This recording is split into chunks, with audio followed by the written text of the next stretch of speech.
The dawn of video games.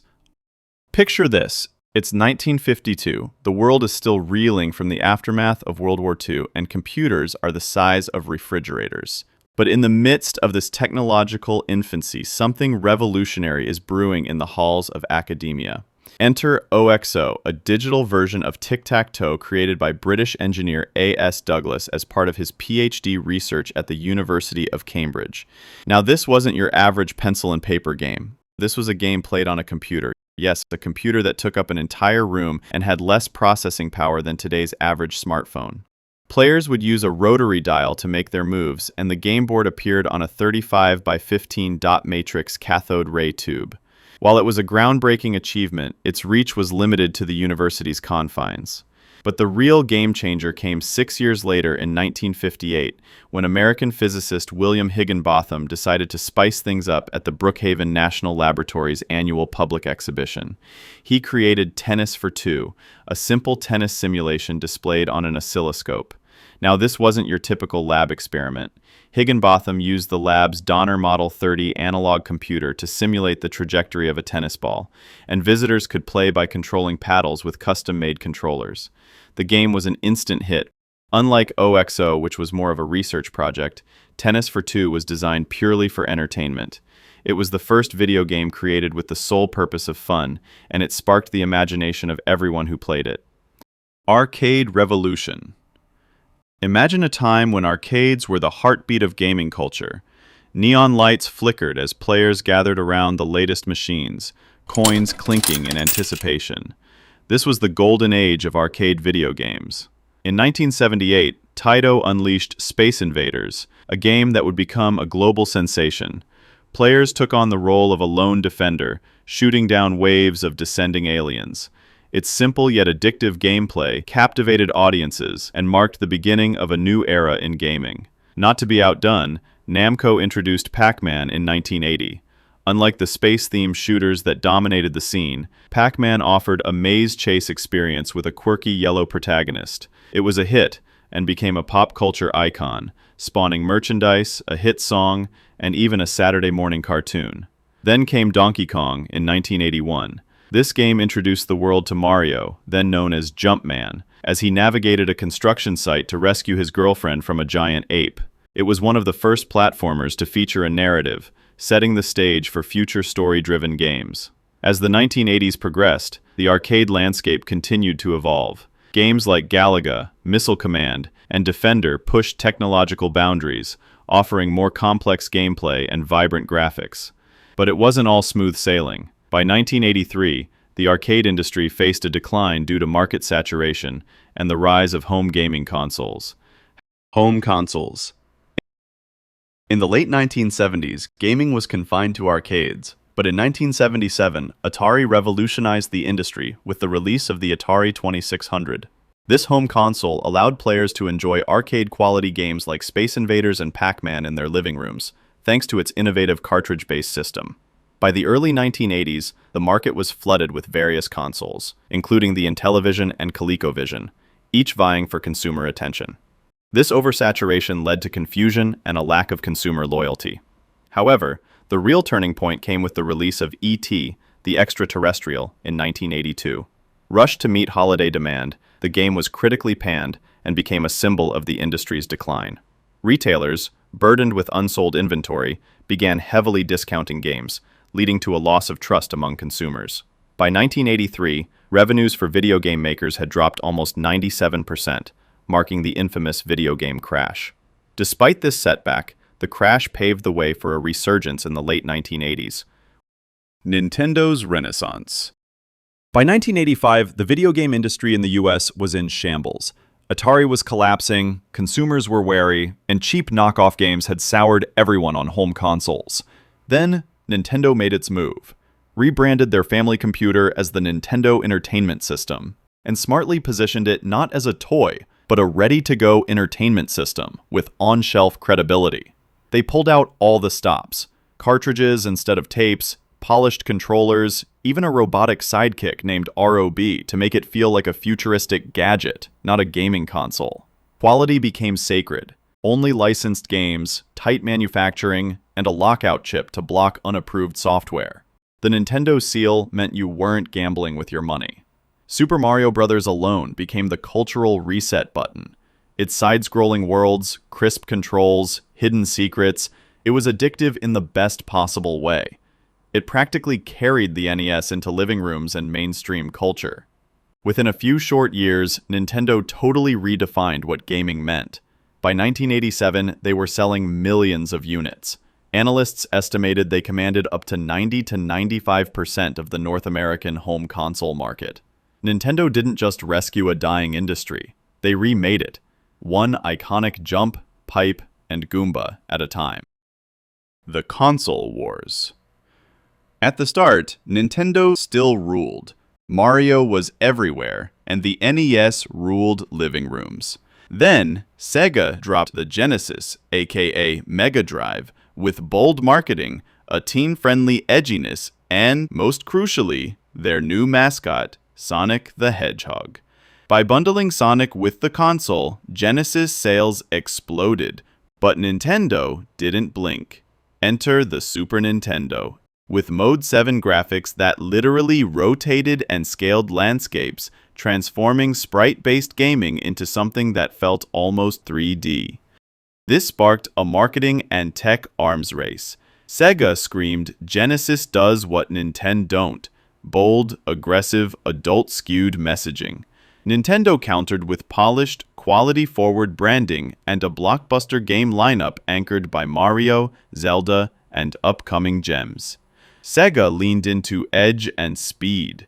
Sonic was fast, brash, and unforgettable. Cartoon-like media campaigns targeted older gamers, while Nintendo stuck to family-friendly values with unmatched game library depth. For a while, the Genesis felt cooler. Teenage gamers chose attitude over tradition. But Nintendo held fast.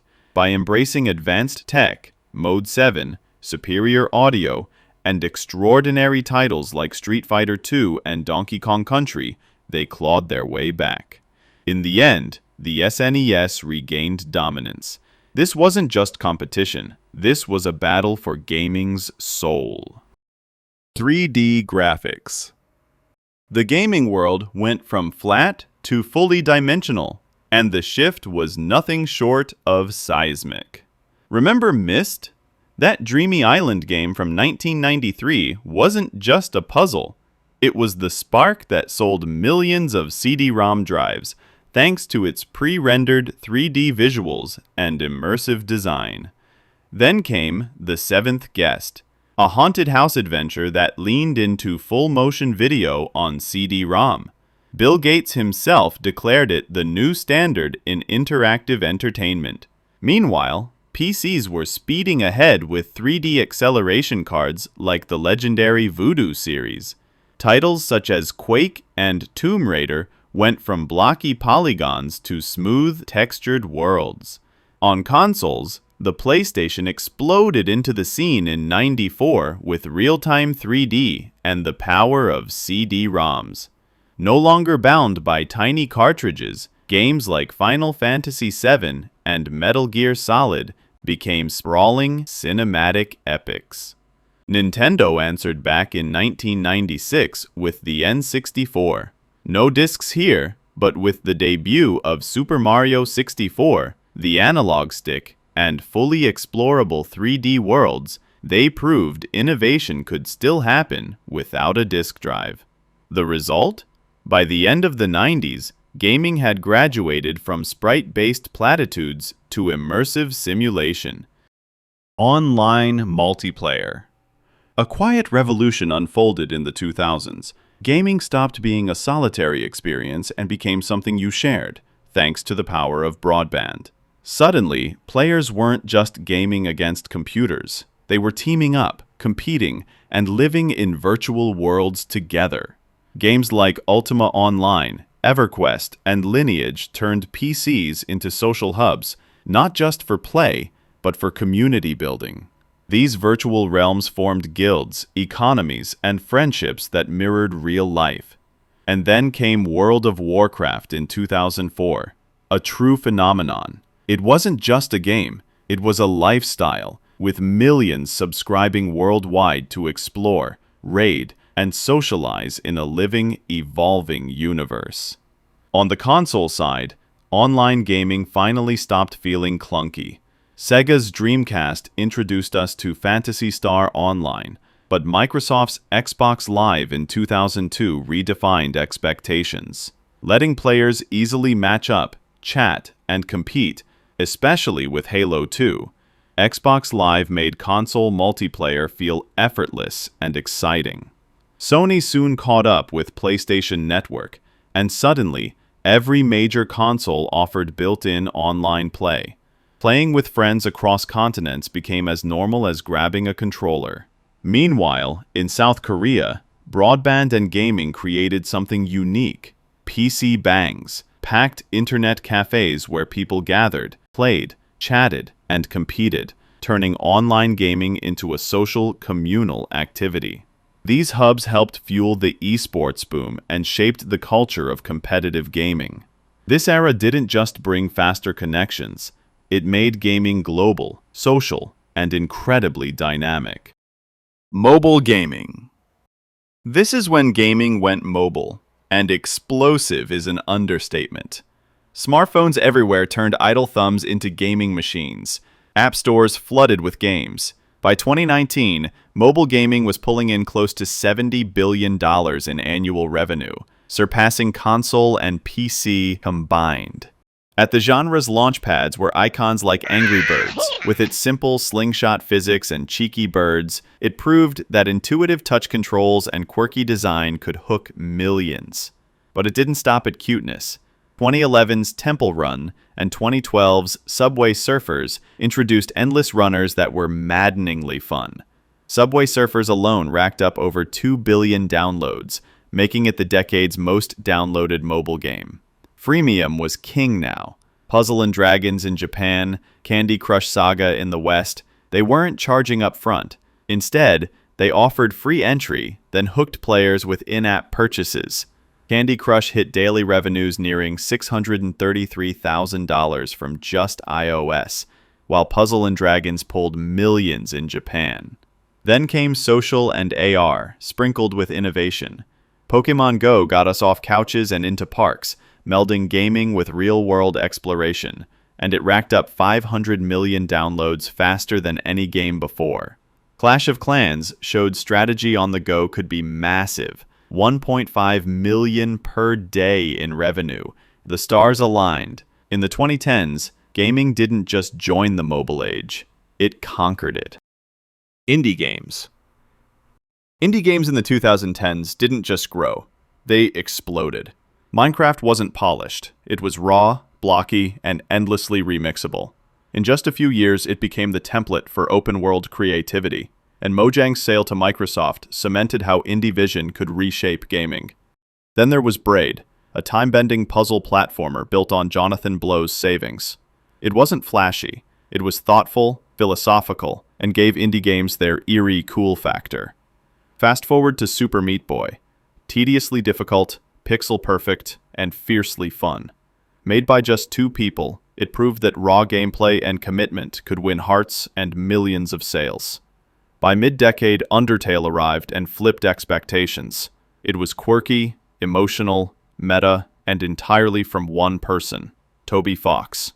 Players fell in love with its heart, humor, and moral gravity. Then came Stardew Valley.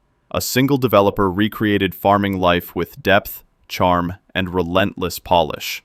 It didn't just sell, it inspired a genre's renaissance. Not to mention Hollow Knight, a gothic Metroidvania that redefined exploration with mind-bending detail and emotional reach. And Celeste, a platformer that tackled mental health with precise challenge and empathy, earning Game of the Year honors and critical love. These indie games weren't just small, they hit like lightning, innovating mechanics, themes, and emotional depth that mainstream couldn't touch. The esports era. By the 2000s, gaming had evolved from a creative disruptor into a full-blown global spectacle, and esports was leading the charge. Millions tuned in to watch real-time battles and championship showdowns. But what really turned heads? The money. The rise in prize pools redefined what was possible and who gets paid. Take the International, In 2013, its prize pool broke $2.8 million. Fast forward to 2021, and it topped an astounding $40 million, largely through community contributions. And it wasn't just Dota. Mobile esports are flexing too. In 2024, the inaugural Esports World Cup held in Riyadh boasted a mind-blowing $62.5 million prize pool, making it the largest combined total in esports history. And it's not slowing down. The 2025 edition will push that number even further, $70 million across multiple titles and awards. What once started as community tournaments in basements and LAN cafes is now a multi-billion-dollar industry. Massive prize pools, mainstream sponsors, stadium events. Esports isn't just surviving, it's thriving like never before.